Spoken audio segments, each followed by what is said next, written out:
Hi everyone, this is Ryan Hoyme, aka Massage Nerd, and tonight we have a special guest back again, Chad Ever. Welcome, Chad. Hey, how's it going, Ryan? Good. So, can you just give us a little bit of a background on yourself for the people that don't know you yet? Yeah, absolutely. I am, I, well, where do I start? So, I've been around the massage therapy industry for quite some time. My grandmother was a founder of a school that's been around for 25 years as a school. She was around practicing massage for over 60 years, and for the last 4 years, I've been doing the online marketing for the school, Irene's, out in Southfield, Michigan. Um, I used to play soccer, and she'd do craniosacral on me and get rid of my headaches and balance me out. So, being in the massage industry, it's a blessing to do what I do. But I've just been around it my whole life. It was just a natural process to get to it. Yes, definitely. So, I mean, your grandma. I mean, she was like an icon in the field too and stuff. And Yeah, she definitely worked really hard to bring massage to a very professional light. She was born in 1920, so you can imagine some of the areas of massage that she grew up with, and she really wanted to take it out of that light and really bring a professional name to it. She's definitely been a pioneer bringing that forward. yeah, and did you ask her a lot of questions too and stuff back in the day about massage? When I was younger, I was a little more fearful of the little zapper thing she had, so I didn't quite understand massage altogether. But it wasn't until my later years that I was really interested in the field and wanted to do my part to help better it as well. Okay. And then how did you get interested in like online marketing and social media then? Yeah, so there's a little bit of history there. I started off doing sales, working out of Radio Shack and AT&T and T and different sales jobs. And I found out that I was really good at speaking with people, that I enjoyed helping people, and I've always had a knack for technology, so it was just a natural way to go there.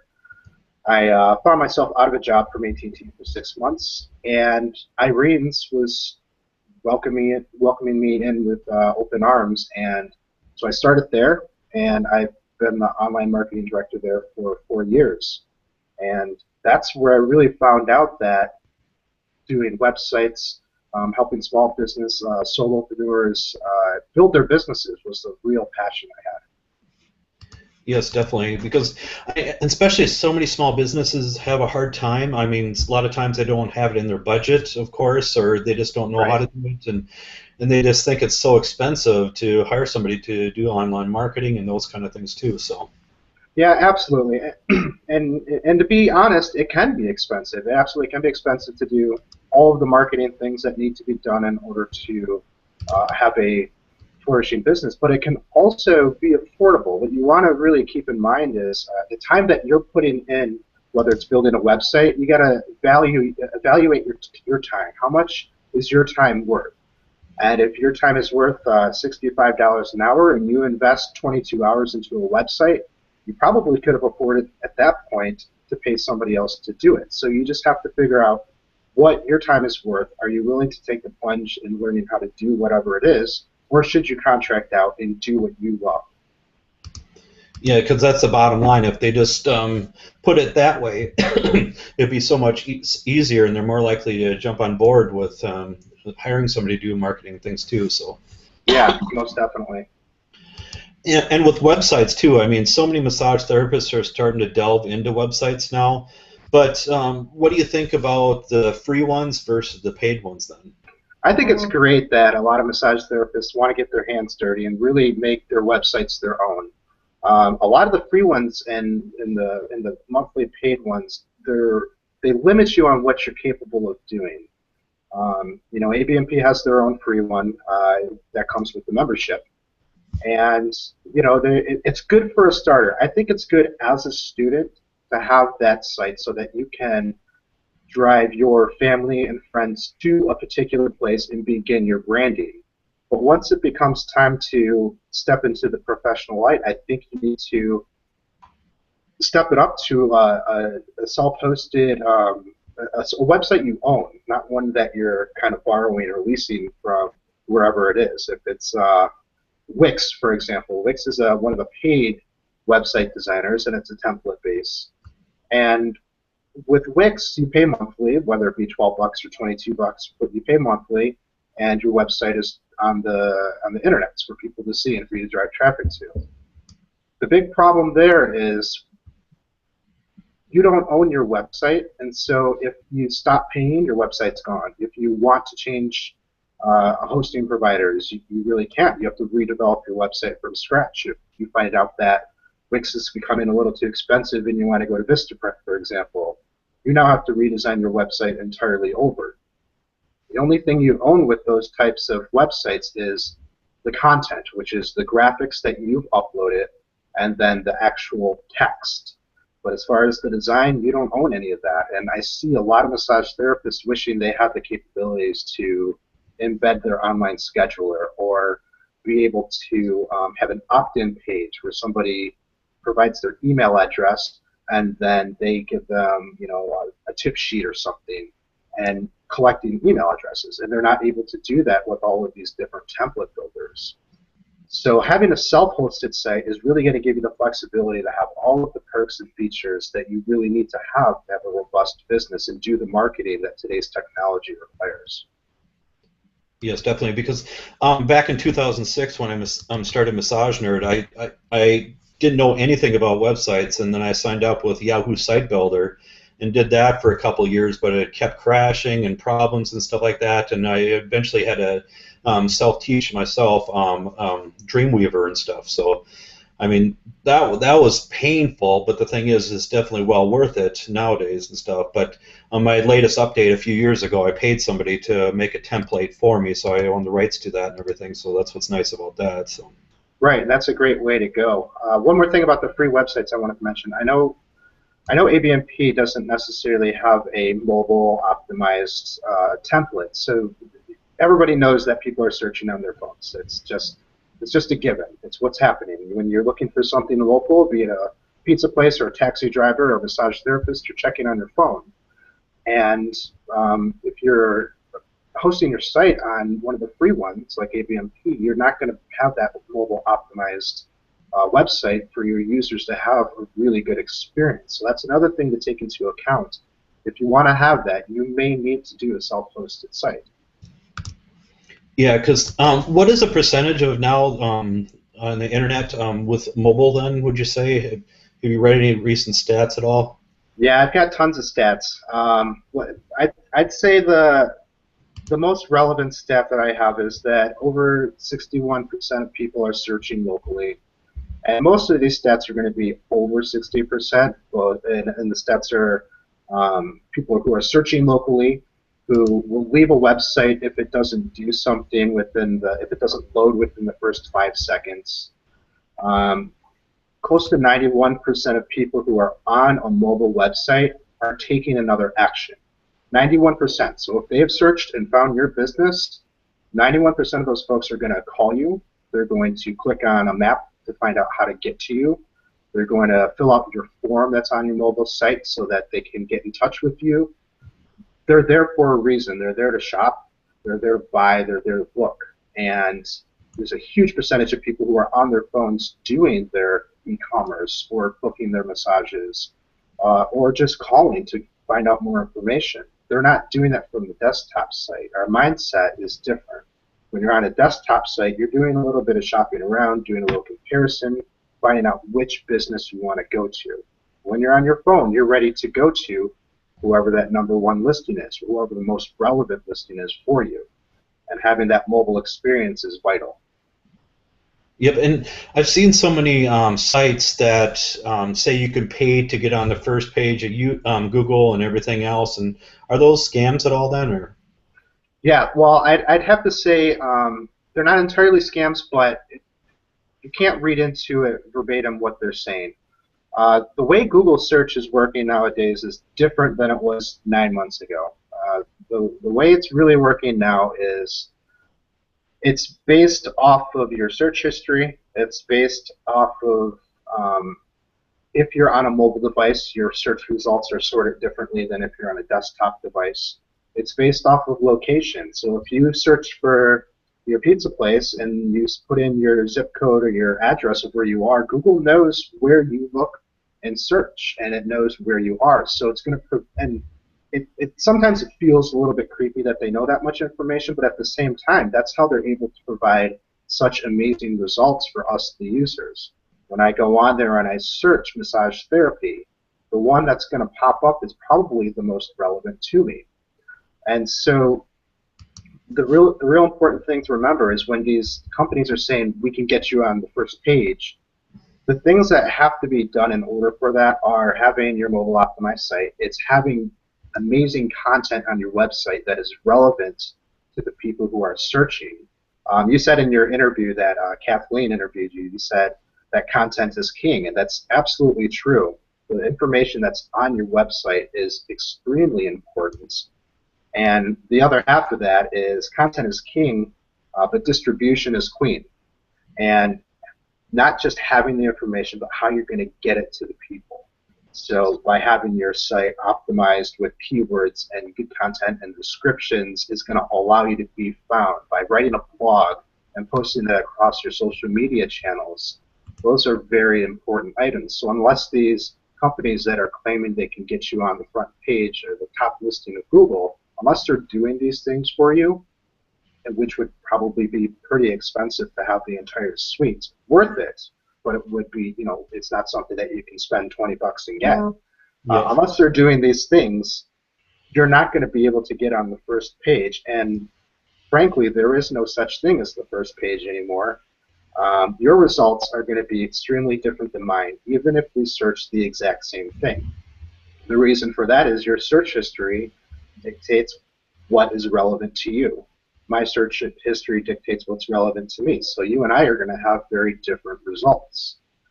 So having the proper content in your website is what is important. You want to be answering questions that your perfect client is going to be asking. So using phrases like best massage in Minnesota, or even more specifically, your city. For me, best massage in Farmington Hills. If that's somehow written into my content organically, like we won best massage in Detroit on Detroit's A-list, that wording is now archived in the website, and if somebody looks for best massage in Detroit, that's who's going to pop up because it's relevant to them and what they're searching. And I remember back in the day, a lot of times people would like keyword stuff and everything else, and I mean, try to have as many keywords as possible. But does Bing or Yahoo use keywords at all anymore? Because I know Google really doesn't anymore. So right. It used to be a 10-step, 10 bullet point list of the things that you could do to your website to appear on the front page, and this was gold information. And one of those things was having keywords in your meta tags for your website. Keywords are now phrases, so it's not using the words massage, Farmington Hills. You know, it's not the actual words that are important, it's the entire phrase. Again, getting back to answering questions that people are asking. So Bing and Yahoo and Google, they're not necessarily using keywords how they used to, but they are still relevant. So they do search through the meta tags and see your keywords, but it doesn't carry as much weight as it used to. yeah, and then and it's hard to tell what Google's really up to. I mean, even if you're an expert, I mean, they can just flip the switch and do something else. And yeah, it's ever evolving. It's always changing, and I have found, and as I've been following their changes, that they are making changes to provide more relevant results for us. Some people get frustrated with all the Facebook changes that happen all the time, and I mean, sometimes I get frustrated with them. But I do see the big picture. The goal is to create a better user interface to provide more relevant content. Sometimes that comes at the cost of having a feature taken away or tweaked in a way, but in the long run, that is the ultimate goal, at least with Google. I know with Facebook sometimes they got to get their ad revenue up, but for the most part, they want to create a better experience and more relevant content for us. yes, definitely. Yeah, because Yeah, because I remember many years ago. I remember. Do you remember the Panda update at all from Google? I do. Yeah, I think they've named just about all of their updates. Yeah, because that's the only one that's really hit me really hard and stuff like that. So it took me a good 6 months plus to kind of bounce back from that and stuff. But I mean, people can lose revenue and everything when these kind of things hit and stuff. And Yeah, no, most definitely. And the important thing, not necessarily knowing somebody who understands the changes, but you yourself doing your best to understand the changes so that when something happens, you're prepared to at least hire somebody to make the changes for you, or yourself go in and make the changes to make sure you stay relevant. yeah, definitely. And then do you rely heavily on analytics and Google Analytics? Yeah, I can't stress it enough. I think analytics are, aside from your content and your overall design on your website, I think analytics are probably the most important thing when having a website. Uh, the main reason for that is, cool, you got a website, but do you know if it's working? Do you know what pages people are going to? Do you know if your home page is producing clicks to your contact page? And the only way to know those things is to have your Google Analytics tracking people's what they're doing on your website. And it's free. It doesn't cost anything to have analytics built into your website. And it does two things. It not only provides you with a very robust amount of information of what's happening on your site, but it also provides, if you want to, you can click the little thing. It can provide Google information about what's happening with your site as well, which in turn they can call you and say, hey, so this page is kind of producing pretty well. You may want to consider this, or this one is not doing so great. Have you thought about having a graphic like this? And they can give you a call and help you with those things. Yeah, and with Google Analytics, I mean, it confuses a lot of massage therapists I'm seeing too and stuff. I mean, there's almost too many tools, I'd say. So.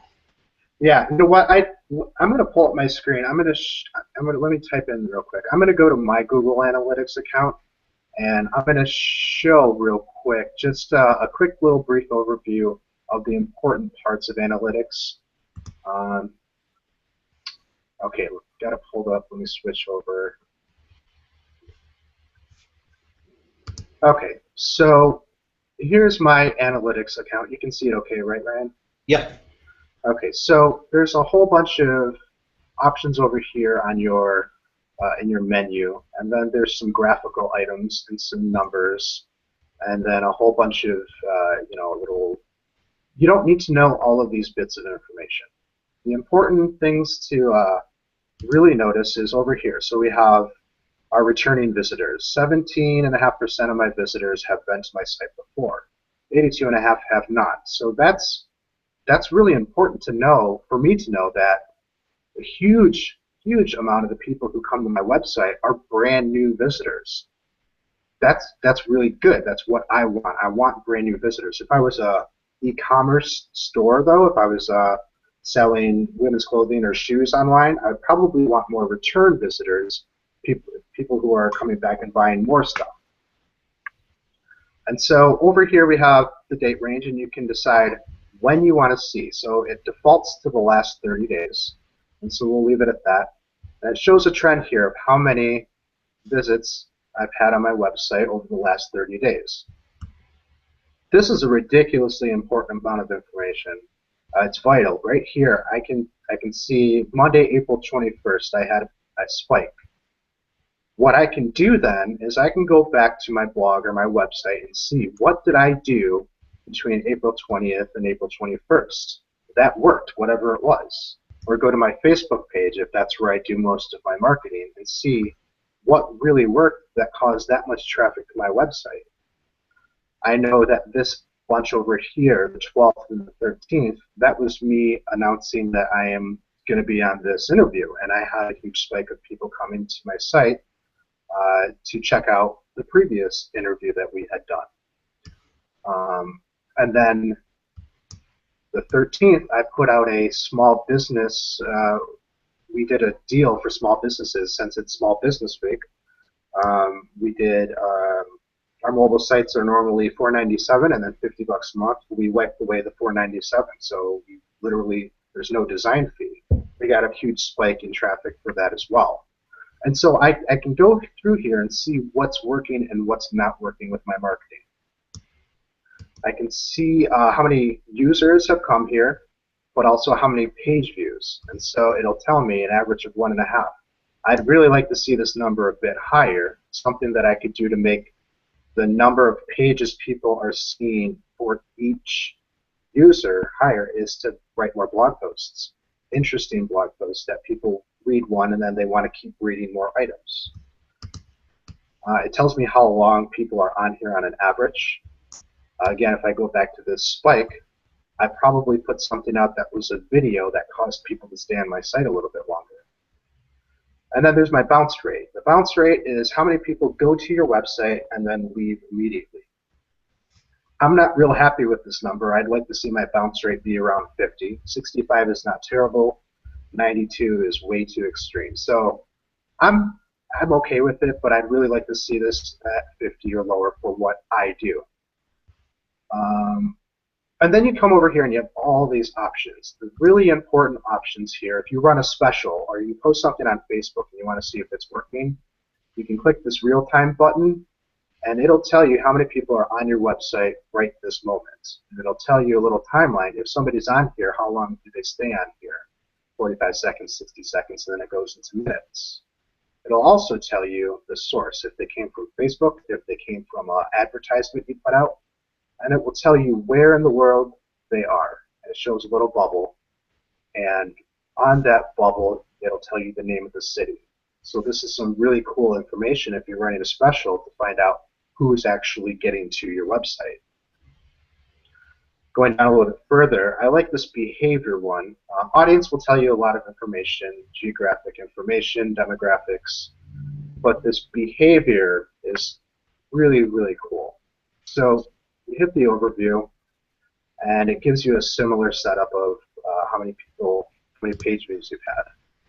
But it also tells you what are they going to the most, which page. And so aside from my home page, the post about the 8 most uplifting commercials of all time is my highest producing page, right next to how to use Groupon as a massage business, right next to how many people are going to my mobile website. And so you'll see there's a lot of information here of what pages are working and what pages aren't. Your special day, that's for wedding websites. So over the last 30 days, I've had 12 page views there. If I want to boost that up, then I can, start doing some marketing and promotion for that particular product. And then it can also tell you items, for instance, mobile. So it'll tell you the devices, what kind of devices are visiting your website. So I know the most popular device is an Apple iPhone. Second is an Apple iPad. So we don't see very many Google items here. So if I'm optimizing my website, I'm probably going to optimize it for an Apple product, just because I know the majority of my viewers are Apple owners. So that's important information there as well. And then going back one more time to the behavior, down here you can change, if you're not sure what your URLs are, you can change to the page title, and it'll tell you what the page title is. It's a little more user-friendly to read this. And it has a search term. So Google used to allow you to know what search terms people are using in order to get to your website. They don't provide that much information anymore. It's as part of one of their security updates. They wanted to protect people's browsing history a little bit more, so they hid that. So when you go to the search term, there will most likely be a lot of well, mine's not even showing any, which means I haven't had any search terms. It'll say like no title or no item or something along that lines. You don't necessarily need to be concerned about that. If you're running Google AdWords, which is the advertising platform, that's where you get to pick your search terms, and then you know a little bit better of what is working and what isn't working. And so I think analytics is extremely vital for everybody's website to have, just so you know what is working and what isn't. Because your website is an investment into your business. It's really important to be able to optimize that and tweak it as needed.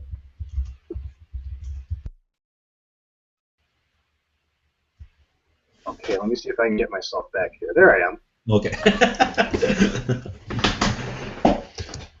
Yeah, because is there tutorials out there how to really decipher what Google Analytics is, or is there something that they can hire you to help them understand too and stuff? Yeah, most definitely. I have a couple of clients right now that I'm doing AdWords campaigns with, and so I've been hired out to come up with AdWords campaigns, and so I put together campaigns, pick their ads, pick their words, put together videos, whatever needs to be done in order to drive traffic to their website. And with that comes along our sit down one-on-one where I explain to them what is working, what isn't working, how to decipher it for themselves. Because I'm very much into empowering my clients to be able to handle it themselves. I don't want them to be dependent on me. I like the money, but I want them to be able to understand it themselves as well. But you can easily go to YouTube and just type in the search and say Google Analytics 101, and there will be a plethora of videos that will help you to understand the very basics of how to understand it.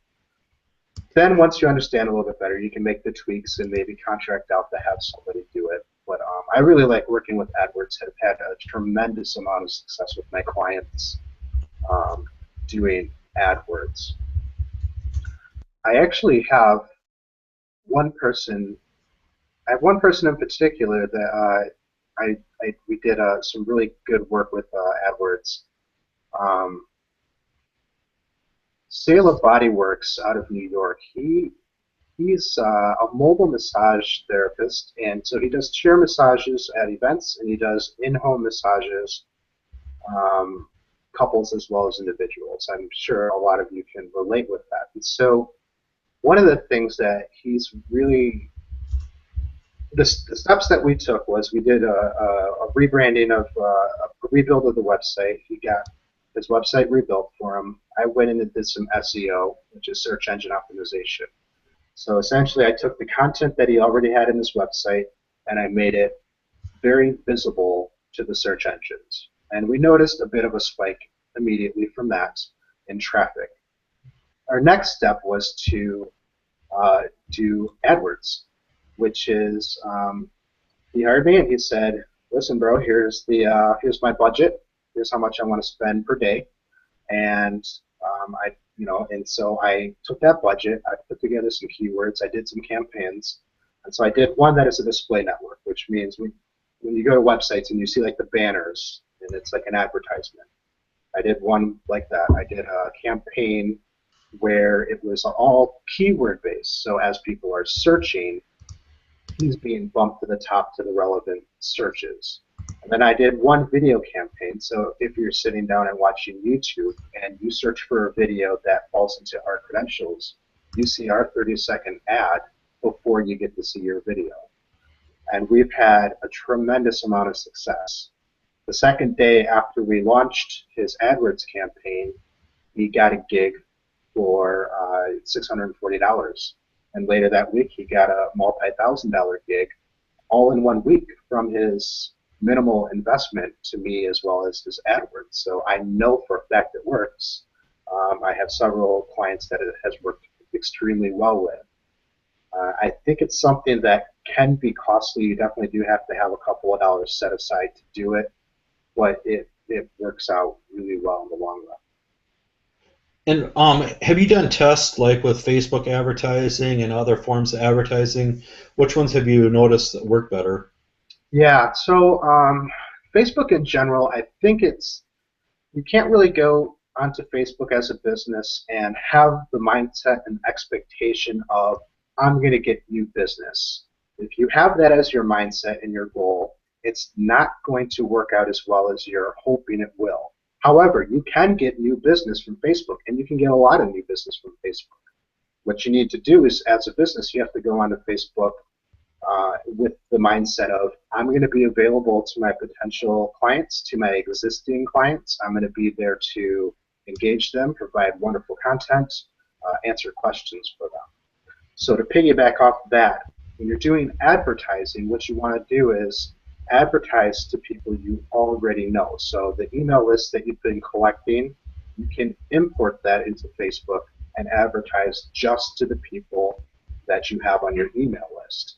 So that way you can say, come back in. You can use something that's a very personal message for your advertising. It doesn't have to be a blanket, massage for $45 or $20 off your massage first time client. That's very blanket. People are overwhelmed by advertisements. But when you're able to make it very personal, that's a very different story. So one example of that is at Irene's, the school I work at, we do advertising through Facebook.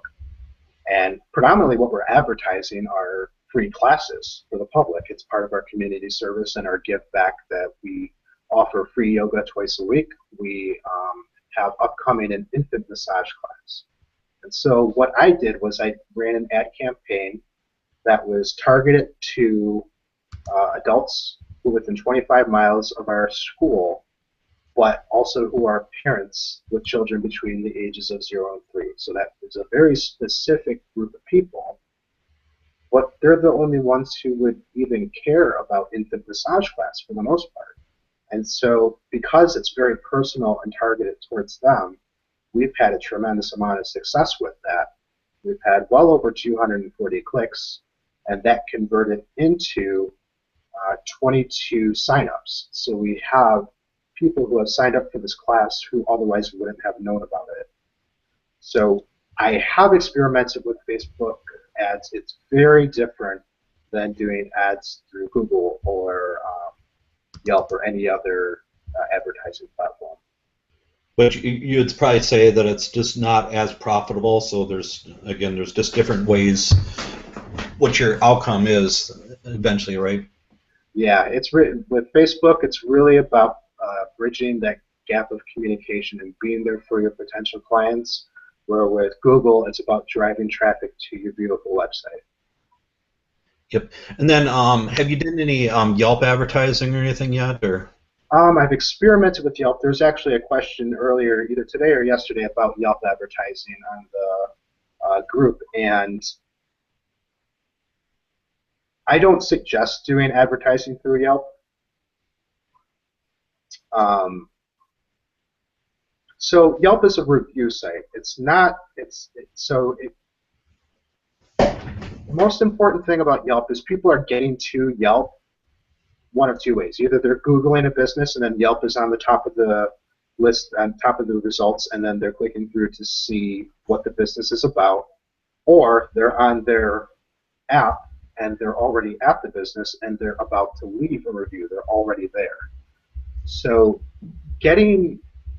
what you're really trying to do as a massage therapist with a Yelp ad is take somebody who's already at a different business, possibly dedicated to that person, and trying to steal them away, which is, it's okay, but I really feel like that the advertising dollars could be better spent somewhere else than from Yelp ads. yeah, and then all these posts about Yelp, and then they're forcing people to pay, otherwise they're going to get bad reviews and stuff like that. And I mean, is that true at all, or have you? Yelp absolutely will not admit to taking any money from businesses to get reviews removed. I can tell you from experience, it is very difficult to get a review removed, even if it is to the point of an employee who doesn't work there anymore, or possibly didn't ever work there. Maybe they were there as a contractor as opposed to an employee, causing an issue. They won't pull down a review for that. So it's not that they will take money in order to remove reviews. What they will do is they'll take your money in order to place you on top so that you have a better chance of getting reviews.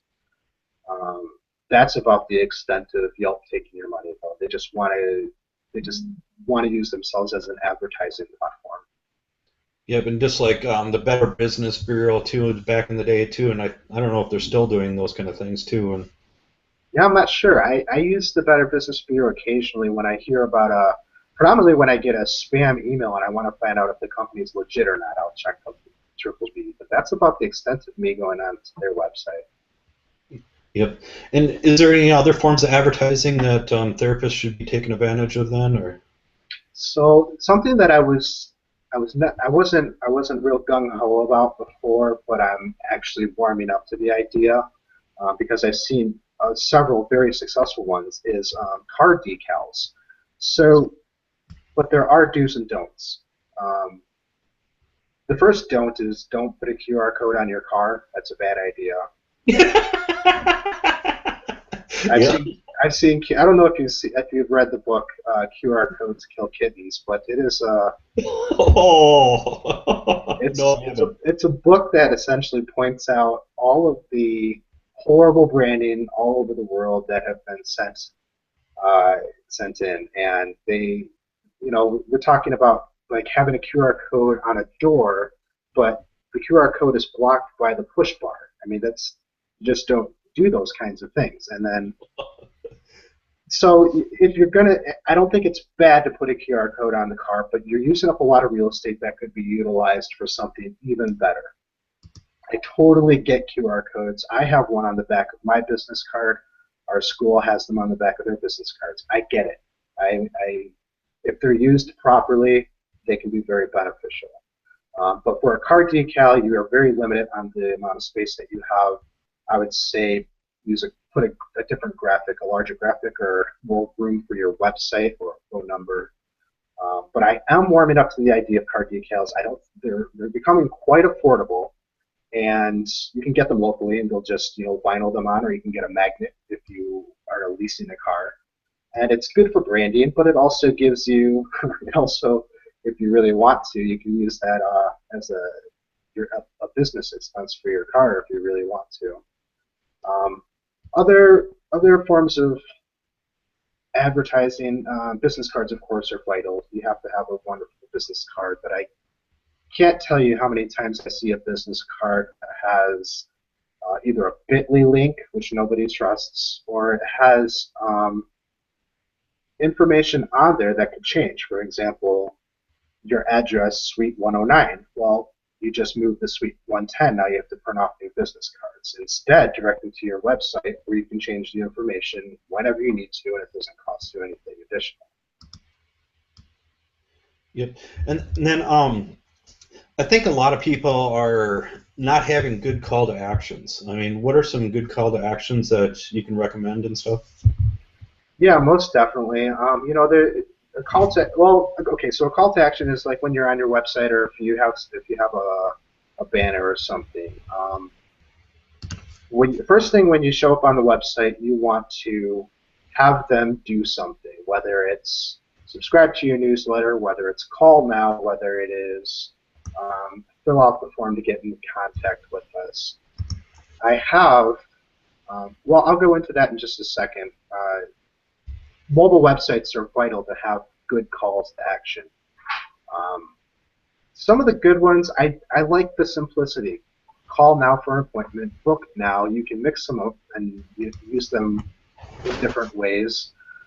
Schedule online. A lot of people are loving the idea of the convenience of scheduling online, but they're not aware that that's possible. They see schedule now. You mean I don't have to call? I can just do this at work without having to pick up a phone? Very cool. And so, the investments in schedule listing your full slate, they're minimal. I mean, I'm pretty sure ABMP and some of the other companies have discounts for these schedulers. And so by having a schedule now button, that provides your client a huge opportunity to book when they might not have been able to before. And so one thing I was going to show you was a mobile site. So I do have to switch back over to my screen. And this has, I have two of them up here, and they have pretty good calls to action on them. But I'm also going to show you these for the comparison. Both of them are, they're side by side, so both of them are non-mobilized and then mobile friendly. And so this first one is togmassage.com, which is Touch of Grace. This is Melissa. I just love her. I did her website a little over a year ago, and it's well, let's just pull it up real quick. So her website was very much designed for the desktop experience when we did this before, and it's beautiful. It has an awesome graphic. It's very, you know what you're here for right away if you stumbled upon it by accident. And then over here we have a little bit of animation for the website, which makes it a little fun, adds to the user experience. But when you're taking this website and you're scrunching it down to the size of an iPhone, this is what it looks like. And this is not this is not super user friendly. It still functions. You can still click the items that you want to click, but it just doesn't function how you would like it to. So over here on the right side, we have a mobile optimized version of it. And so you have your tabs, and you'll see not everything on here is over here because all we want is the relevant information. So we have our About section and our services, and we have our contact page. But on the home page, the very first thing, because keep in mind they're searching locally on their phone, what do we want them to do? We want them to call us. Or we want them to find us via GPS. This is a really cool feature that we have with our mobile site platform. Send info to phone. And so when you click this, you put in your phone number, you click send, you're going to immediately get a text message on your phone. And what that text message is going to have is their name of the business, the address, as well as their phone number. So let me show you what that looks like on the phone. I'm not sure if it's going to be backwards or not, but let's see if I can center it up. So here's the information that you're getting. Yep. And so those ones that are highlighted blue, you can touch those and it will do them. It'll do it for you right there. So if we were to touch this call button, it's going to ask us, do you want to call this phone number? So booking your appointment is as simple as that. I could have booked an appointment right there in less than 30 seconds. And so let's go back to the other screen. So this is an example of a couple of very good, simple, easy to read calls to action. We also have request an appointment. So then you fill out the information. Melissa receives an email on her phone, and she's able to call them back because the phone number is required. She can email back immediately, but she also knows who it is. She has a little bit of information to pre-screen this person if need be. And then additional call to action. So this is who I spoke about earlier, Sailor Body Works. And this is their desktop site. Let's go to their desktop site.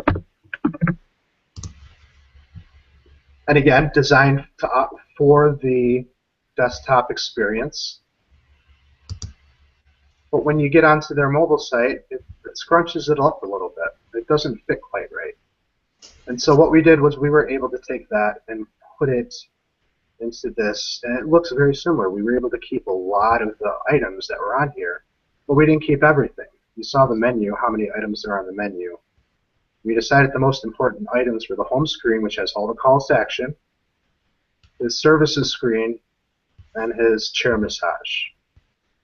With his, you can schedule immediately right from the phone. So this is going to open in a new browser, but it would, on your phone, it would open within your phone browser, and it would allow you to select and schedule online your appointment through Schedulicity, all right from your phone. Again, booking in just a couple of minutes.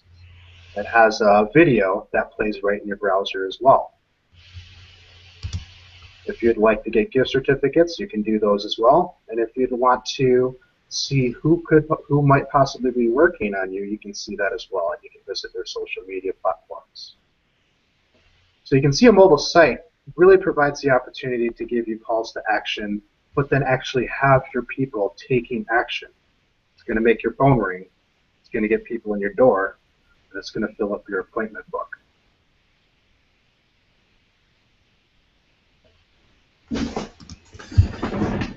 Yeah, because are any of those free sites out there optimized then for mobile? Then would you say, or most of them aren't? I know for a fact ABMP is not. I can't speak to the other membership sites that include a website, but the scuttlebutt I heard is that they aren't. None of them are designed for that. Our mobile platform that we have through my business, we are able to implement into ABMP, so you can still utilize your free ABMP website, but also have a mobile optimized version of it. We have the ability to do that, but not every single template building type of website allows for the custom script for us to be able to do that. Most of them we can do it, but not all of them. And unfortunately, mobile is vital. So for me, that would be a deal breaker. If my website builder didn't allow me to have a mobile website, I'd have to break my relationship with them.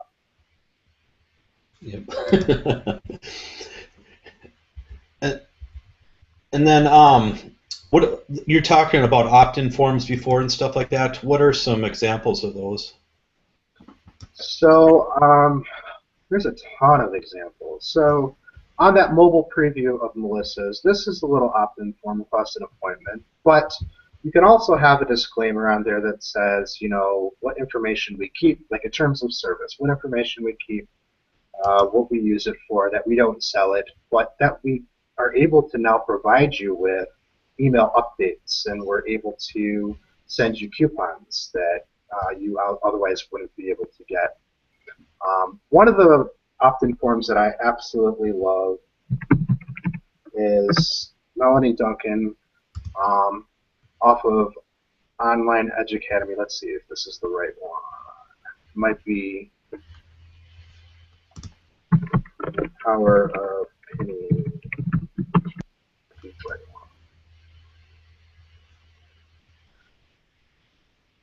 Okay, so essentially what she's doing is she's selling a product for Pinterest, how to use Pinterest well. So immediately what you see is her, she's pointing at something, you read this, you see there's more information down here, and then you keep going. And you keep I don't reading. see the screen at all. Oh, you know what? I'm sorry. I forgot to share my screen. Here we go. Okay, you can see me now, right? Yep. Okay, so we have the person here with a picture pointing to something, and it's going to draw your eyes over to this area, and then you're going to go down because you see the arrow, and you're just going to keep going down and reading. And if this is something that interests you, you're going to keep reading. And she's going to have at the bottom a way to get signed up for her product. You can get immediate access right here. However, that's not necessarily, this is a site that you're going to sign up for the product immediately because you already know that you want it. Well, what if you're just visiting a site and you just want to get information? So mine, for example,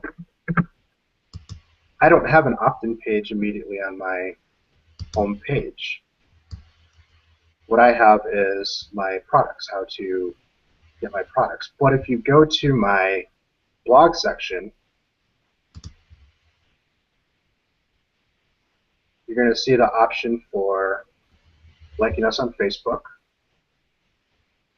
This is my little affiliate link area, so if somebody's looking for this, they have the affiliate links.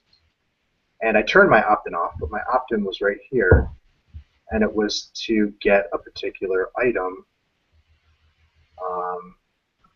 I think it was a checklist of SEO. And so you put in your name, you put in your email address, and I send you a PDF, but you're also enrolled in my email list. And that's something I'm revamping right now. And let's see here.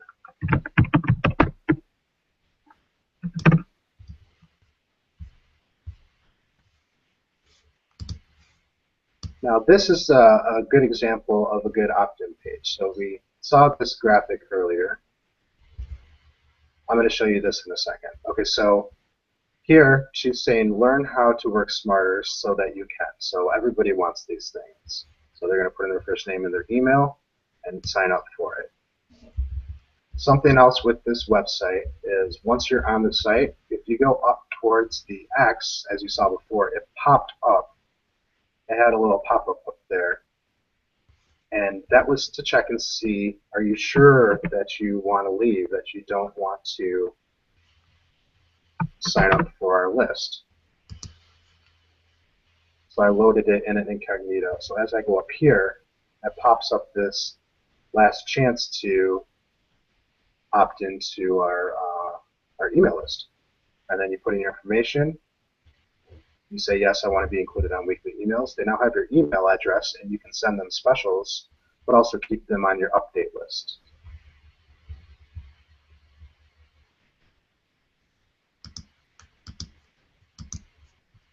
And so opt-ins are really, really important if you're trying to get people's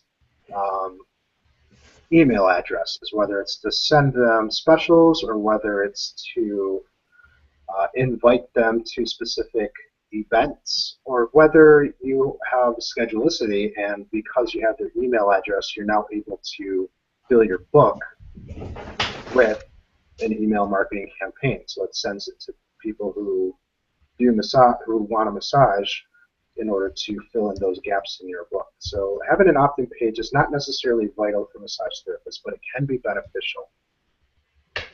And have you played around with the different online scheduling, and have you noticed any ones that are better than the others so far? Or? Yeah, it's interesting you mentioned that today. I'm partial to a particular brand. I've used several of them. Full Slate has a discount for ABMP. Our alumni there offered a 25% discount on Schedulicity. And I had a conversation with somebody from MindBody today. They have a brand new product out. Well, similar product, but a brand new pricing structure. It used to be that the lowest price that they had for their suite for an individual person was $75, but they now have MindBody Go, which is $25 for an individual person. So they now have their software suite at a very competitive price. I personally love Schedulicity. When it comes to scheduling, that's what it does, and it does it very well. If you need the extra things like keeping track of your books or keeping track of your shows and no shows, MindBody is a wonderful tool. They have so many things that it can do. It's essentially the suite for your entire wellness business. Where Schedulicity or Full Slate, they're going to be a little bit more tailored towards scheduling. Full Slate, I believe, has the option for gift certificates as well. So it really depends what it is that you need. I think the best thing you should do, though, is do the free trial for each of the ones that are out there, which can be kind of a pain, but getting to know the user interface, that's probably the most important thing, because you may like how Schedulicity works, and may not like how Full Slate works, or vice versa. So getting in there, getting your hands dirty with the back end of it, I think that's really important. And have you played around with credit card readers at all then too? I have. I've done PayPal, I've done Square, Bank of America released one that was in beta and it's now available to the public. I've worked with theirs. I feel like there was another one that I used, but I'm going to have to check my apps to see if it's still on here or not. No, whatever it wasn't memorable. Okay. So I was very partial to Square for a very long time. Simple pricing model. I love that at the end of the year, January comes up, I can push a button and it gives me every single transaction for all of 2013, not just for the last year, so to speak, but all of 2013. I don't have to select dates. And so it gives me the entire list of all the transactions, what I entered them in as. Like, was it, Joe Schmo, and what work did I do for them? So if somebody needs an invoice, I can send that to them. But for me, for my business, I'm also able to track all of my expenses at the click of a button. So Square was very good with that. I currently am using the Bank of America Mobile Pay. I like their card reader a little bit better. I actually have both of them. I think we have just a couple minutes, so I'm going to grab those real quick. Okay. And yeah, my bag's right here. Give me 10 seconds. Okay. One moment, please.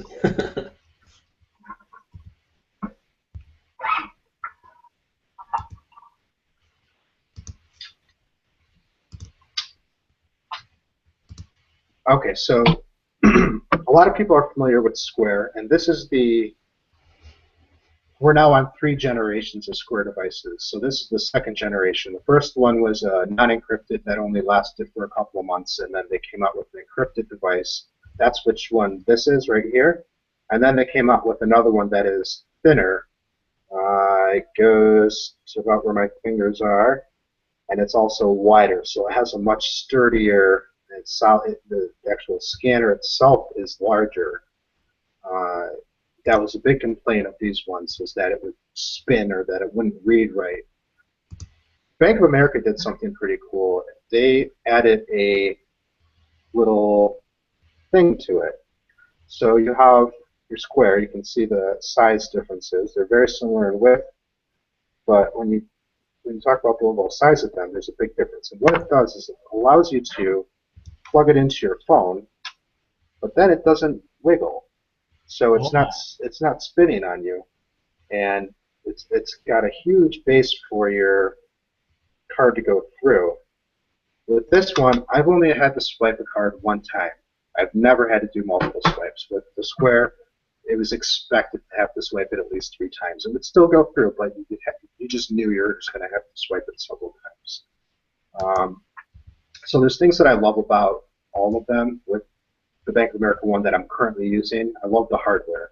With Square, I love their interface, and now there's Square Marketplace, which lets you sell your same items only online. So you can sell gift certificates online through Square now. That's something that Bank of America is not going to, that doesn't allow you to do currently.